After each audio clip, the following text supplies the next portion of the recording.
નમસ્કાર મિત્રો, શેરબજાર ગુજરાતી યુટ્યુબ ચેનલમાં તમારા બધાનું સ્વાગત છે। મિત્રો, આજે આપણે વાત કરવાના છે કે ચૂંટણી પછી શેર બજારમાં શું થવાનું છે અને કેવી ચાલ રહેવાની છે શેર બજારની। એના વિશે જેફરીસે જણાવ્યું છે કે મિડ કેપ અને સ્મોલ કેપનું ભવિષ્ય પણ કેવું રહેવાનું છે। તો મિડ કેપ અને સ્મોલ કેપમાં થોડી રાહત જોવા મળી શકે છે, કારણ કે આ સેગમેન્ટમાં સ્થાનિક રિટેલ એક્ટિવિટીમાં નોંધપાત્ર વધારો થયો છે। જેફરીસના મતે સ્થાનિક રોકાણકારો આવનારા સમયમાં પ્રોફિટ બુકિંગ જોઈ શકે છે। તો આના વિશે આપણે વધારે માહિતી જોઈએ કે ચૂંટણી પછી શેર બજારમાં કેવી ચાલ જોવા મળશે આપણને। તો મિત્રો, વાત કરીએ આપણે દેશમાં હજુ પણ ચૂંટણીનો માહોલ જોવા મળી રહ્યો છે। આ દરમિયાન સૌની નજર ચૂંટણી પરિણામો બાદ શેર બજારની સ્થિતિ પર રહેલી છે।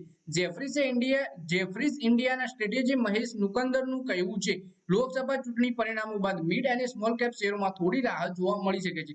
તેમનું માનવું છે લાર્જ કેપ સ્ટોકમાં હજુ તેજી આવે તેવી શક્યતા છે। સીએનબીસી ટીવી 18 સાથેની વાતચીતમાં નુકંદરે જણાવ્યું કે મોટા સ્ટોકમાં હજુ પણ વધારો આવે તેવી શક્યતા છે। અમે થોડા મહિનાઓથી વિદેશી ઇન્વેસ્ટર મોટા પ્રમાણમાં વેચવાલી કરી રહ્યા છીએ। મિડ કેપ અને સ્મોલ કેપમાં પણ થોડી રાહત જોવા મળશે એવું જણાવી રહ્યા છે। તો મહેશ નુકંદરે જણાવ્યું કે અહીંથી આગળ મિડ કેપ અને સ્મોલ કેપમાં થોડી રાહત જોવા મળી શકે છે, કારણ કે આ સેગમેન્ટમાં ઘરેલું રિટેલ એક્ટિવિટી ખૂબ વધી ગઈ છે। જેફરીસના જણાવ્યા અનુસાર આવનારા સમયમાં ઘરેલું ઇન્વેસ્ટરને થોડો નફો પણ થઈ શકે છે। નંદુ રકરનું માનવું છે કે ચૂંટણી પરિણામ પહેલા શેર માર્કેટમાં ખૂબ તેજી જોવા મળી છે। તેમણે જણાવ્યું કે ભારતીય શેર માર્કેટમાં એકમાત્ર ઇન્વેસ્ટર સેગમેન્ટ એફઆઈઆઈ સારી સ્થિતિમાં નથી, જોકે સંભવત તેઓ કમબેક કરી શકે છે અને લાર્જ કેપ સેગમેન્ટમાં વધારે રોકાણ કરશે। પછી તેમણે જણાવ્યું કે ટ્રેડર્સે તૈયાર રહેવું જોઈએ। તો મહેશ નંદુરકરે જણાવ્યું કે મિડ કેપ અને સ્મોલ કેપ ટ્રેડર્સ સ્થિર માર્કેટ માટે તૈયાર રહેવું પડશે।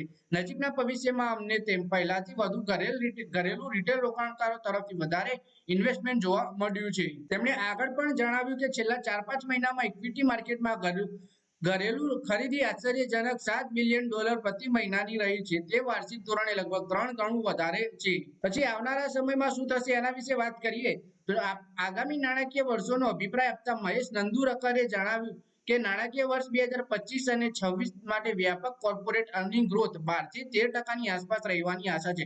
ડોમેસ્ટિક માર્કેટ સંબંધિત સાયકલિંગ એરિયા જેવા કે ઇન્ડસ્ટ્રીયલ, મેન્યુફેક્ચરિંગ, ઇન્ફ્રાસ્ટ્રક્ચર અને બેંકોમાં 16 થી 17% મર્યાદા વધારે આવકની વૃદ્ધિ જોવા મળી શકે છે। તો આઈટી સેક્ટરમાં ઓછી વૃદ્ધિ જોવા મળી શકે છે। નંદુરકરે જણાવ્યું કે શેર માર્કેટમાં લોંગ ટર્મ માટે ગ્રોથને ધ્યાનમાં રાખીને ટ્રેડ કરી રહ્યું છે। ચૂંટણી પરિણામો બાદ થોડા દિવસ ઇન્વેસ્ટર વધારે ગાઈડન્સ આપી શકે છે।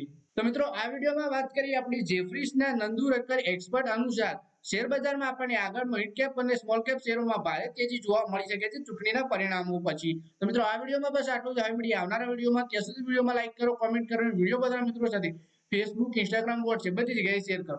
શેર બજારની આવી જ માહિતી ગુજરાતીમાં જોવા માટે તમે ચેનલને સબસ્ક્રાઇબ કરી ઘંટડી દબાવી દેજો।